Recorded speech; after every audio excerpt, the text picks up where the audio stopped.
Olá, a paz do Senhor. Vamos irradiar saúde de dentro para fora com mais uma mensagem vinda do coração de Deus direto para os nossos corações. Hoje a nossa passagem encontra-se em Êxodo, no capítulo 33, de 1 a 2. Vou ler para vocês.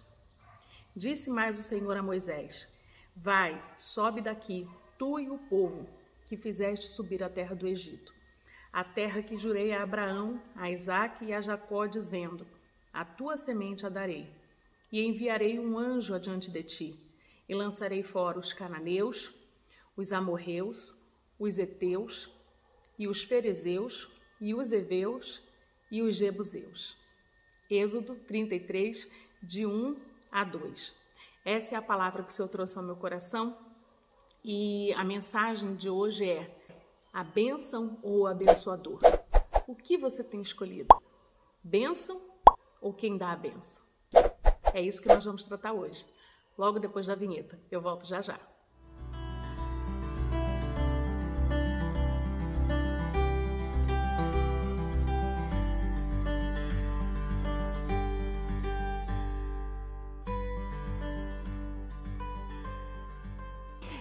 Então, o que você tem escolhido? A bênção ou o abençoador? A bênção ou o dono da bênção? Essa é a passagem que nós vamos tratar hoje. Esse é o versículo que Deus trouxe ao meu coração. Em nome de Jesus, faremos uma oração para que o Espírito Santo possa me capacitar e também tocar na mente de cada um que irá ouvir, aonde chegará essa mensagem, para que dê frutos. Em nome de Jesus, eu clamo agora a Tua presença, Senhor. Que o Senhor venha me encher, que o Senhor venha me capacitar, que tire todo o eu e que me encha de Ti, e que eu seja apenas um instrumento nas Tuas mãos, para que a Tua palavra tenha livre curso, para que a Tua palavra alcance os corações que necessitam e que ela dê frutos e frutos excelentes, como está lá em Cantares 4,16. Eu Te clamo, ó Pai, agradecendo por mais essa oportunidade de estar aqui, sendo, meu Pai, proclamadora do Teu Evangelho, da Tua palavra, que vivifica, que cura, que liberta. Enfim, Senhor, venha ser conosco nesta live, venha me abençoar, abençoa aqueles que estão assistindo, aqueles que ainda irão assistir. Vá de encontro aos corações e às mentes, que seja tudo para a honra e glória do Teu nome. Assim clamo, já Te agradecendo em nome de Jesus. Amém. A passagem de hoje encontra-se em Êxodo, no capítulo 33, do verso 1 a 2. Disse mais o Senhor a Moisés: Vai, sobe daqui tu e o povo que fizeste subir da terra do Egito, a terra que jurei a Abraão, a Isaque e a Jacó, dizendo: A tua semente a darei, e enviarei um anjo adiante de ti, e lançarei fora os cananeus, e os amorreus, e os heteus, e os ferezeus, e os heveus e os jebuseus. Essa passagem é muito tremenda, que é quando Deus convoca ali Moisés e pede para ele: olha, você vai conduzir esse povo à terra que eu vou prometer, a terra que eu tenho de promessa para vocês, que é Canaã. E você vai conduzir esse povo. E eu vou enviar um anjo adiante de ti, e eu vou tirar todos os outros povos, todas as outras tribos, para que vocês alcancem a terra prometida, para que vocês cheguem à terra prometida. E para isso, Deus diz a Moisés o quê? Que iria enviar um anjo à frente, no caminho, para que todos esses empecilhos, todos esses impedimentos fossem retirados, para que eles pudessem chegar à terra prometida. E aí nós vamos lá em Êxodo 33, do versículo 12 a 17. E Moisés disse ao Senhor: Eis que tu me dizes: faze subir a este povo, porém não me fazes saber a quem hás de enviar comigo. E tu disseste: conheço-te por teu nome, também achaste graça aos meus olhos. Agora, pois, se tenho achado graça aos teus olhos, rogo-te que agora me faças saber o teu caminho, e conhecer-te-ei, para que ache graça aos teus olhos, e atenta que esta nação é teu povo. Disse, pois: irá a minha presença contigo para te fazer descansar. Então disse-lhe: se a tua presença não for conosco, não nos faça subir daqui. Como, pois, se saberá agora que tenho achado graça aos teus olhos, eu e o teu povo? Caso não é por andares tu conosco e separados seremos, eu e o teu povo e todo o povo que há sobre a face da terra? Então disse o Senhor a Moisés: farei também isto que tens dito, porquanto achaste graça aos meus olhos e te conheço por nome. Aqui então Deus diz a Moisés que não enviaria um anjo, mas que ele guiaria o povo. Isso é muito tremendo. Essa passagem, ela é linda, né? É linda. Deus diz que ia enviar um anjo. E aí Moisés vai lá e diz: não, anjo não, eu quero o Senhor. Guia-nos o Senhor, pois não é a tua presença que nos torna separados, não é a tua presença que nos dá a garantia que nenhum mal nos acontecerá. E aí Deus atende, acha graça, né, de Moisés e atende esse pedido. Mas por que Deus atendeu esse pedido de Moisés? Onde foi que Deus olhou para Moisés e se agradou a ponto de conceder esse pedido? Moisés entendeu algo muito importante. Moisés entendeu que a terra prometida era o coração de Deus. Moisés entendeu que a presença de Deus era mais importante e que a terra da promessa, a verdadeira terra da promessa, era habitar no coração de Deus. A verdadeira promessa, a terra que mana leite e mel, era o próprio Deus. Moisés entendeu isso. Moisés entendeu que a terra era o coração de Deus e que a presença de Deus era mais importante. E era isso que Deus queria de todo o povo, que o povo compreendesse que Deus estava dando o coração deles, que a terra que Deus queria que aquele povo habitasse era o coração do próprio Deus. Deus queria que aquele povo desejasse, almejasse mais que qualquer coisa a presença de Deus. Então foi por isso que Deus atendeu o pedido de Moisés, porque Deus viu ali que Moisés estava disposto a abrir mão de Canaã, da terra prometida, que emanava leite e mel, se Deus não estivesse com ele. Então, de nada adiantaria a terra, de nada adiantaria uma terra farta, uma terra próspera, uma terra, né, abençoada, se o dono da bênção, se o abençoador não estivesse ali. E foi isso que Deus viu no coração e na oração de Moisés. A sede de Moisés pela presença de Deus. E era isso que Deus queria do povo. Era isso que Deus esperava, né? E muitas vezes a gente acaba deixando que as bênçãos sejam mais importantes do que o abençoador. Muitas vezes a gente acaba focando nas promessas de Deus, nas bênçãos de Deus e esquece daquele que vai conceder a bênção, daquele que vai fazer a promessa se cumprir. A gente acaba colocando a bênção à frente do abençoador. E eu uma vez, quando eu estava aqui construindo, eu sempre orei muito. Orei muito quando a gente morava numa outra casa, antes de vir morar na casa que eu estou hoje. Eu orava ao Senhor pedindo uma casa grande. Eu sempre fui muito festeira. Adoro uma festa, adoro casa cheia, adoro gente, né? Eu fiz aqui em casa 2 retiros, se eu não me engano foi em 2017 e um em 2018. Foi isso? Foi. Acho que foi um em 2017 e um em 2018. Eu fiz 2 retiros aqui em casa, com mais de 20 jovens da igreja. A casa ficou lotada, né? E eu gosto, eu me alegro muito com a casa cheia, de familiares, de amigos, gosto de fazer festa, de comemorar aniversário. Sou bem festeira. E eu tinha uma casa pequena. E uma vez eu dei um culto lá em casa e nesse dia, mas choveu muito. E a casa encheu e tinha gente que ficou na varanda, para fora da casa na varanda. E aquela chuva torrencial e as pessoas ali se molhando, e eu não tinha mais onde enfiar gente, porque a sala não era tão grande, né? E aí eu comecei a orar ao Senhor. O que acontece? Aquele pessoal todo do lado de fora, pegando chuva, eu falei, Senhor, e aí eu comecei a orar, e eu comecei a pedir uma casa grande ao Senhor. Eu falei, Senhor, me dá uma casa grande, uma casa espaçosa, uma casa onde eu possa fazer um culto, onde eu possa, né, receber as pessoas. E da mesma forma que eu usava a minha casa mais para festas, eu agora também quero usar a minha casa para te adorar, para receber o povo de Deus, para fazer cultos, para te cultuar. E Deus me concedeu, né? Deus me concedeu uma casa grande. E nessa casa eu construí um salão, né? Juntando o salão, que é esse até que eu estou aqui agora gravando o vídeo, mais a varanda anexa aqui, eu tenho quase assim, praticamente 70 metros quadrados só de área para cultuar a Deus, né? Fora os outros cômodos da casa. Então assim, Deus me deu essa bênção maravilhosa, eu construí esse salão para estar adorando a Deus. Então nós colocamos instrumentos, teclado, bateria, violão. Meu filho toca bateria, né? Tocava também teclado, toca teclado. Então assim, eu preparei tudo com muito carinho. E na construção dessa casa, quando começou a construção dessa casa, eu era convertida de pouco, tinha alguns anos de convertida. E o que aconteceu?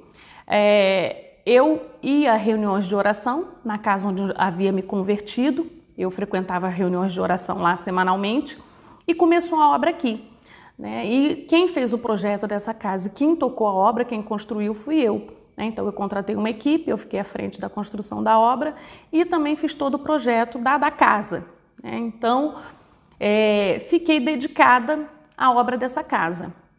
E aí eu começava a vir aqui, eram coisas para resolver e eu não podia ir às orações, eu ligava para a irmã Cíntia, beijo Cíntia, a paz do Senhor, um grande beijo, que foi a casa onde eu me converti, foi através da Cíntia, né, da casa dela que eu me converti, uma mensagem. Depois vocês vão lá no meu canal do YouTube, lá tem a minha conversão, o testemunho de como se deu a minha conversão. É a Samaritana, tá? A Samaritana, é o testemunho da minha conversão. E aí o que aconteceu? Eu ligava para Cíntia, não vai dar para eu ir hoje, por problemas da obra para resolver, material para resolver, enfim. E eu comecei a ficar tomada aqui pela obra e praticamente não ia mais às reuniões de oração na casa dela. E aí teve um dia que eu estava aqui na obra e eu estava muito mal, porque eu queria estar lá com as irmãs, eu sabia que elas estavam lá orando, louvando, né? As irmãs contando testemunho, estudando a palavra, e eu estava aqui na obra, não podia estar lá. E isso incomodou muito o meu coração, sabe? Eu fiquei muito triste. E aí nesse dia, depois que terminou a obra aqui, que o pessoal foi embora, eu fiquei aqui na obra e eu comecei a orar. Eu falei, Senhor, a casa nem está pronta, né? Está no início, está em andamento e já está tomando todo o meu tempo. Eu não tenho mais conseguido ir nas reuniões de oração, eu não consigo mais me dedicar, né, à palavra, às reuniões com as irmãs. Elas estavam lá a tarde toda e eu fiquei aqui. E aí eu falei para o Senhor, Senhor, eu te pedi algo, eu te pedi uma casa grande, eu pedi neste lugar, né, que é o condomínio onde eu moro, que quando eu entrei aqui eu me apaixonei por esse condomínio e eu queria vir morar aqui. Eu vou dar um testemunho sobre a construção dessa casa, muito tremendo, muito tremendo. Um dia eu vou fazer uma live sobre como Deus nos deu essa casa. E aí eu falei, Senhor, olha, não, eu não quero. Se a bênção, se aquilo que o Senhor está me dando vai me roubar a tua presença, vai me roubar os meus momentos contigo, então isso para mim não é bênção, isso é maldição, né? Então eu coloquei diante do Senhor chorando. Eu falei, Senhor, eu não aceito que a bênção roube o lugar do abençoador. Eu não aceito que, né, essa casa tome o meu tempo a ponto de eu querer estar contigo e não posso estar. Então, se esse é o preço que eu tenho que pagar, se para ter essa casa eu tenho que abrir mão da tua presença, então eu estou abrindo mão da casa agora. Agora. Porque a partir de hoje, Pai, eu não falto mais às reuniões de oração. Eu não falto. Se o Senhor quiser me dar, se for do teu querer realmente me dar essa casa, se essa casa não é maldição, mas é bênção, o Senhor vai multiplicar as horas, o Senhor vai multiplicar o tempo, mas a partir de amanhã eu não falto mais às reuniões de oração.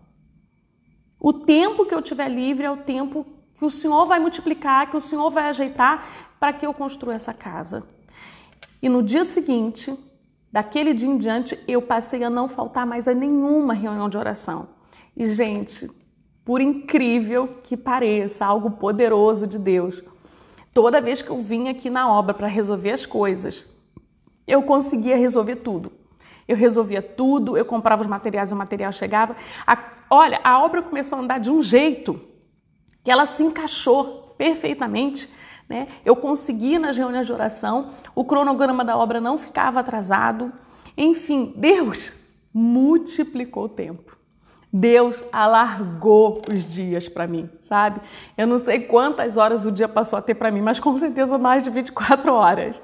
Porque antes eu não conseguia resolver nada. Eu não ia às orações, vinha para a obra e não conseguia resolver tudo da obra, tá? Eu ficava material atrasado, não chegava, eu ficava fadigada, chegava no final do dia, eu estava fadigada, exausta com a obra.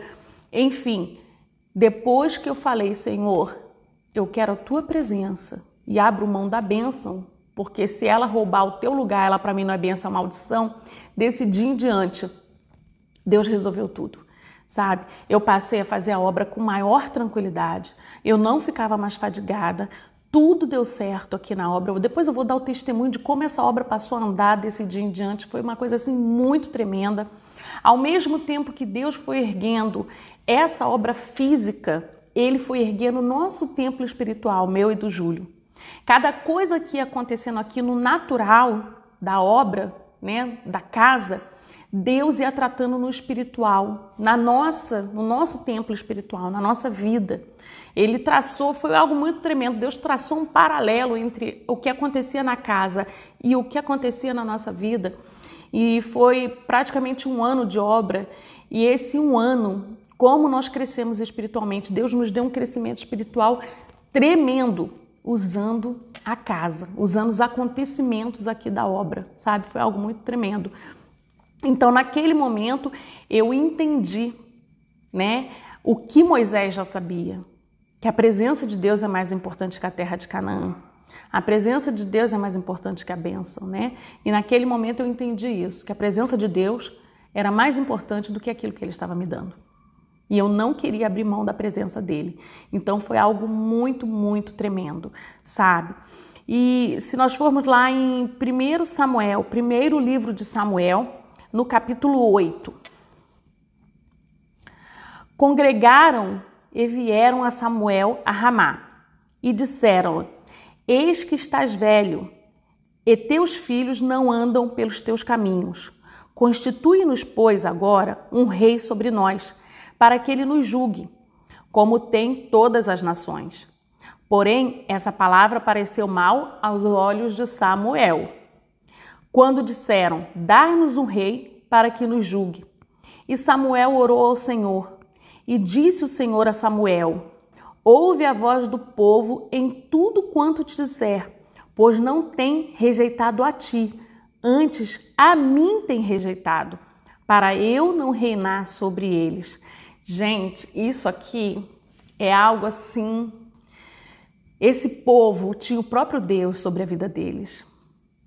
Esse povo não entendeu que eles já tinham um rei. Deus os tirou com mão de ferro do Egito. Deus os tirou com mão poderosa.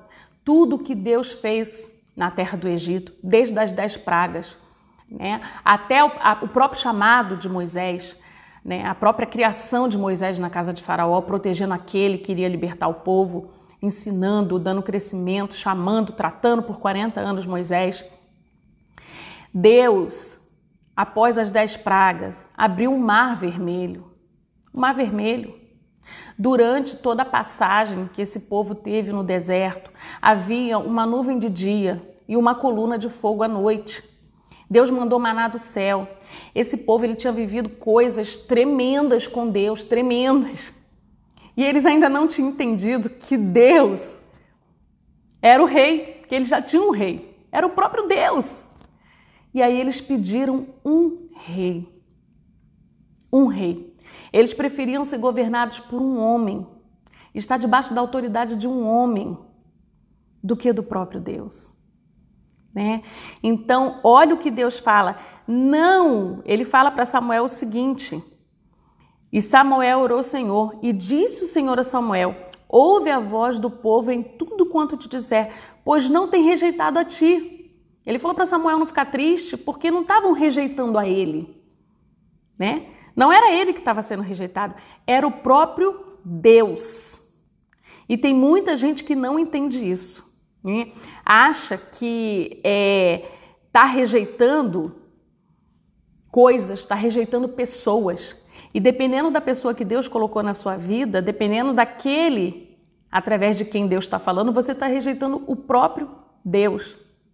Essas pessoas preferiam um rei carnal ao invés de um rei onipotente, onisciente e onipresente. Então, esse rei era Deus e eles preferiam um homem. E Deus se entristeceu e Deus falou para Samuel, eles estão rejeitando a mim, eles não me querem como rei, diante de tudo que eu já fiz para esse povo. E se você for ver essa passagem, aí Deus narra, depois de tudo que eu fui para esse povo, que eu demonstrei para esse povo, depois de todo o poder, depois de toda a guarda que Deus tinha, né, sobre a vida deles, todo o cuidado, água saindo de rocha, maná caindo do céu, mar se abrindo, quantas coisas Deus fez. E esse povo estava rejeitando a Deus. Queria um homem no lugar de Deus reinando sobre eles. Que péssima escolha esse povo teve. Que péssima escolha. Porque Deus depois ele institui, né? Ele vai lá e institui Saul, que é o primeiro rei, e depois o rei Davi, que é o rei segundo o coração de Deus. E aí esse povo passa a ser regido por um homem, podendo estar debaixo da mão e da regência do próprio Deus diretamente, né? E aí isso me lembra uma vez que eu estava grávida da Letícia e um dia eu despertei, acordei de madrugada e fui orar, louvar o Senhor, meditar, sabe, aquele momento assim que você acorda, parece que Deus te chama, sabe, parece que Deus é Ele que te desperta, e aí você vai, você pega a palavra durante a madrugada, e você ora, e você canta louvor baixinho. E naquele momento ali também eu comecei a colocar a mão na minha barriga e comecei a falar com a Letícia, comecei a conversar com ela. E aí eu comecei a conversar, ai filho, eu sei que você tá aí, eu posso te sentir. Ai, sabe, aquela coisa gostosa de você sentir o bebê se mexendo. E aí eu comecei a falar para ela, ai filha, eu não vejo a hora de você sair, de eu poder tocar em você, de eu poder te beijar, de eu poder te abraçar. Eu não vejo a hora, filha, de eu poder te ver face a face, ver o seu rostinho. E eu estava, sabe, nessa conversa com a Letícia, e aí Deus veio e falou ao meu coração, eu olho do alto e busco os verdadeiros adoradores, aqueles que me adoram em espírito e verdade. Aqueles que desejam me ver assim como você está querendo ver sua filha. Olha que coisa tremenda. Aqueles que sabem da minha existência, mas não se contentam em saber da minha existência, não se contentam em saber que eu estou ali. Eles querem mais. Eles querem me ver face a face, né? Então eu sabia que a minha filha estava ali. Mas eu não me contentava em saber que ela estava ali, que a presença dela era real e que eu a sentia. Eu queria vê-la face a face. E é assim com Deus. A gente sabe que Deus está aqui. A gente sente a presença de Deus, o mover de Deus. Mas Ele não quer que nós nos contentemos com isso. Ele quer que nós desejemos vê-lo face a face. Assim como Moisés, no início, falou. Senhor, não quero um anjo. Se tu não fores, não nos faça sair daqui, porque queremos a tua presença. Né? Então, quando Deus fala que olha do alto e busca os verdadeiros adoradores, é esse tipo de adorador que Deus quer. É um adorador que deseja o Senhor mais que tudo. Ele almeja não só a presença e sentir a Deus, mas ele deseja ver Deus face a face. Tem um versículo que eu amo, que está lá em Mateus 26, 29, e que Jesus fala, né, que nunca mais beberei do fruto da vide, até que o beba convosco no reino do meu Pai. Então, assim, eu anseio Eu anseio por esse dia, né? Eu anseio por esse momento em que Jesus virá buscar a igreja, em que nós vamos estar com Ele numa ceia e que Ele vai beber o fruto da vida de novo quando estiver conosco no reino do meu Pai, foi o que Ele prometeu. E essa promessa de Jesus parece uma promessa boba, parece uma promessa que quando você lê o versículo, se você não se atentar ao que está sendo dito ali, você não vê a profundidade dessa promessa. Eu vou te dizer qual foi a profundidade dessa promessa. Quando Jesus diz isso, Jesus estava falando na ceia com os seus discípulos.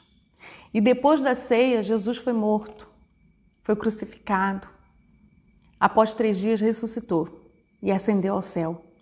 Só que durante todo o período da crucificação, tem uma passagem que oferecem a ele a bebida.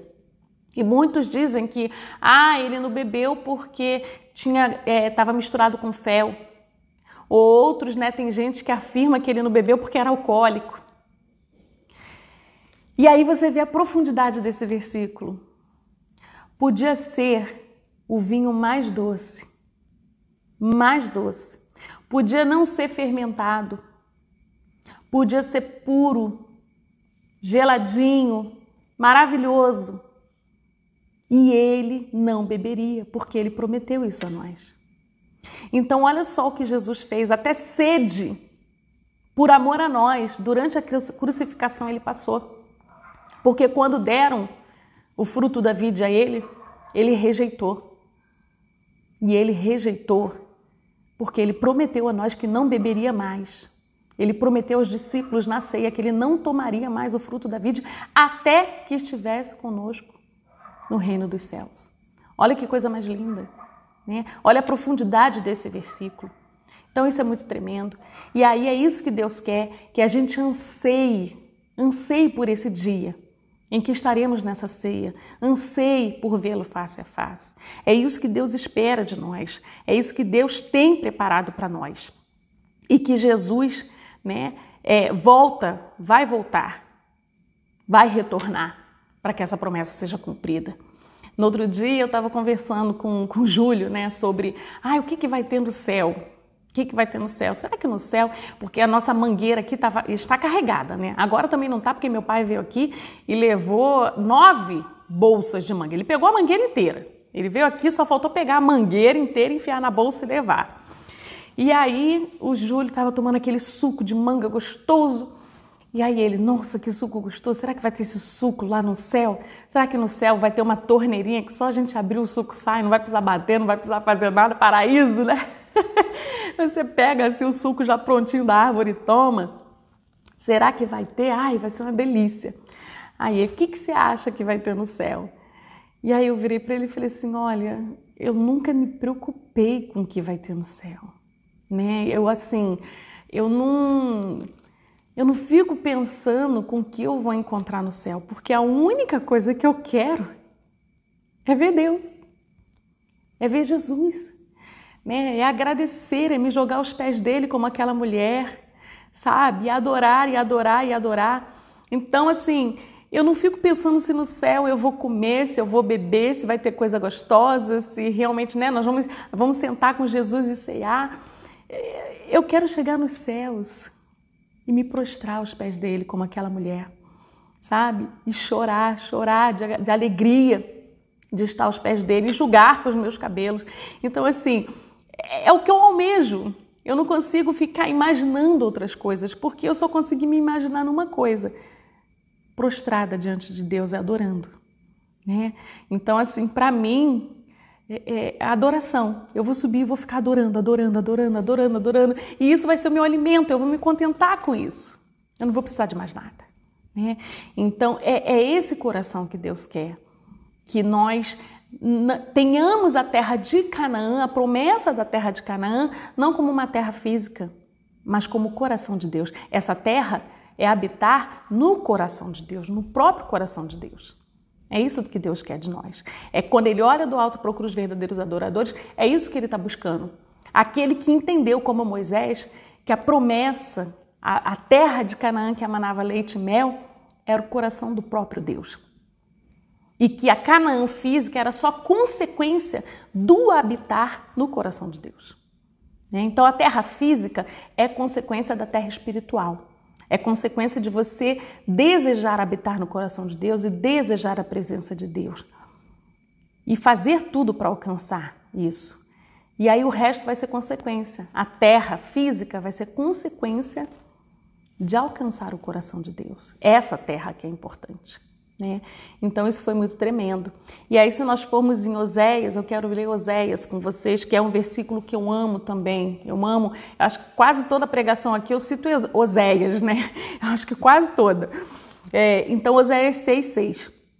Porque eu quero misericórdia e não sacrifício, e o conhecimento de Deus mais do que holocaustos. Então olha o que Deus pede. Ele pede conhecimento dele, ele pede para que nós venhamos a conhecer. E o que Moisés fala lá? Olha o que Moisés fala aqui no versículo 33, de 12 a 17. Olha o que Moisés fala aqui, ó. Agora, pois, se tenho achado graça aos teus olhos, rogo-te que agora me faças saber o teu caminho e conhecer-te-ei, para que ache graça aos teus olhos. E atenta que esta nação é o teu povo. Olha só, e conhecer-te-ei para que tu venha achar graça de mim aos teus olhos. Então, quando você conhece a Deus, que é o mandamento que Ele quer, conhecimento de Deus mais do que o holocausto, você acha graça aos olhos de Deus. Você encontra um espaço aos olhos de Deus. Porque você conhece aquele com quem você está se relacionando. E hoje, muitas vezes a gente quer se relacionar com Deus como os relacionamentos do mundo. Antigamente, quanto tempo se levava? Era namoro, que ficava, aí depois era noivado, que levava mais um tantão, e aí sim casava. Então você levava um tempo ali conhecendo a moça, a família, os costumes daquela família, tudo, e aí sim casava. Então, quando você casava, você se aprofundava mais no conhecimento. Mas você já buscava conhecer aquela com quem você estava querendo um relacionamento mais profundo. Hoje não é assim. Hoje você nem casa. Hoje você já namora ali, já leva para dentro de casa, já fica namorando, amanhã já está com outro, enfim. Você tem relacionamentos profundos, porque chega o relacionamento sexual, os relacionamentos de hoje, vai para o relacionamento sexual muito rápido. Então você chega a um relacionamento profundo sem sequer conhecer o parceiro ou a parceira. E aí você acha que com Deus vai ser a mesma coisa. Você acha que você vai chegar num relacionamento profundo com Deus, já direto, casar, sem conhecê-lo. Sem conhecê-lo. Então você não conhece a Deus, mas você já quer intimidade com Deus. Você quer ter intimidade sem precisar conhecer. E com Deus não é assim. Você só consegue ter intimidade com Deus através do conhecimento de Deus. Porque é isso que Ele quer. Porque misericórdia e não sacrifício e conhecimento de Deus mais do que holocaustos. Então não adianta você querer pular etapas com Deus, como a gente pula etapas nos relacionamentos do mundo. Não adianta você querer ir direto para a intimidade sem conhecer. Porque fica um relacionamento raso. É por isso que, troca e troca de parceiro, troca e troca de parceira. Por quê? Porque você foi direto à intimidade. Direto para a intimidade. E aí, quando você começa a conhecer, quando você começa a ver situações, você pula fora, porque hoje em dia ninguém mais tolera nada. O suportai-vos em amor não existe mais hoje. Então, e com Deus não é assim. Para você chegar à intimidade com Deus é através de conhecimento. Conhecimento. Com Deus você vai lá, você namora, você noiva, Você fica noiva, estamos noivos. A igreja está no processo de noivado. O casamento é quando Jesus virá buscar a sua igreja, a noiva. Nós somos a noiva. Nós ainda estamos naquele processo de noivado. Olha só, Jesus veio quando? Há mais de 2000 anos. Há 2000 anos nós estamos no processo de noivado. Ali, ó, conhecendo a Deus, né? Conhecendo, cada dia limpando, cada dia se moldando, cada dia sendo tratado para que sejamos aptos, para que o noivo nos aceite como esposa. Aí sim, né? Para que o noivo nos aceite como esposa. Então, se você não conhece aquele com quem você quer desposar, aquele com quem você quer casar, se ele vê que você não o conhece e não está disposto a amá-lo, ele não vai querer casar com você. Não vai. Né? Então, assim, essas são as coisas de Deus. Se Deus não vê que você está interessado em conhecê-lo, se Deus não vê que você tem compromisso sério, se Deus não vê que você está honrando o noivado, se Deus não vê que você está sendo fiel e leal no processo de noivado, naquele grande dia não haverá o casamento. Não haverá o casamento, porque o noivo não quer uma noiva que não tem interesse em conhecê-lo, que não tem interesse em agradá-lo e que não esteja com o coração disposto à fidelidade e à lealdade. Então, muitas vezes a gente quer ter um relacionamento com Deus como a gente se relaciona com o mundo. E o relacionamento com Deus é muito diferente, né? Então, que a gente possa compreender que o abençoador é muito mais importante que a bênção, muito mais importante. Eu quero ler outra passagem para a gente estar encerrando, que está lá em Salmos 65, no versículo 4. Bem-aventurado aquele a quem tu escolhes e fazes chegar a ti, para que habite em teus átrios. Nós seremos satisfeitos da bondade da tua casa e do teu santo templo. Olha que coisa tremenda, né? Deixa eu beber uma aguinha, gente, a garganta seca.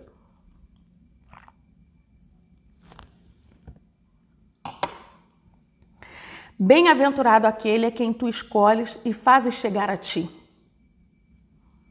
para que habite em teus átrios. Olha o habitar no coração de Deus, a terra prometida é o coração de Deus. Nós seremos satisfeitos da tua bondade, isto é, da tua presença, de ti, da tua casa e do teu santo templo. Ele, né, o Senhor diz, Jesus fala que Ele é o pão da vida. Ele fala que Ele é a água viva. Quem comer e quem beber dele jamais terá sede. Então, se nós estamos satisfeitos com a presença de Deus e habitar no coração de Deus, e se nós ansiamos por ver face a face o abençoador, mais do que a bênção, mais do que receber bênçãos, aí sim, naquele grande dia, nós estaremos nessa ceia prometida por Jesus. Que naquele grande dia, Ele iria beber o fruto da vide conosco, no reino do Pai. Então, só vai se sentar a essa mesa quem, assim como Moisés, prefere aquele que provê o banquete, aquele que traz e que fornece o banquete, que é o abençoador, e não a bênção, que é o banquete, né? Então, aquele que quiser estar na mesa, não pelo que estará na mesa, mas ansioso por aquele que está pondo a mesa, em ver aquele que está pondo a mesa, esse sim, esse ceará com o Senhor. Né? Então é esse que o Senhor aguarda, é esses que o Senhor tem olhado do céu e buscado. Aqueles que o adorem em espírito e em verdade. E o anseie, né? Anseie pela vinda do Senhor, anseie pela presença e por vê-lo face a face. Que nós possamos então escolher a bênção ao invés do abençoador. Então, mais uma vez, eu vou fazer a pergunta do início. Quem você tem escolhido? As coisas do mundo, as bênçãos que o Senhor pode dar, sejam materiais ou até espirituais, porque bênção espiritual, se estiver acima de quem dá a bênção, que é Deus, ela se transforma em maldição também, deixa de ser bênção.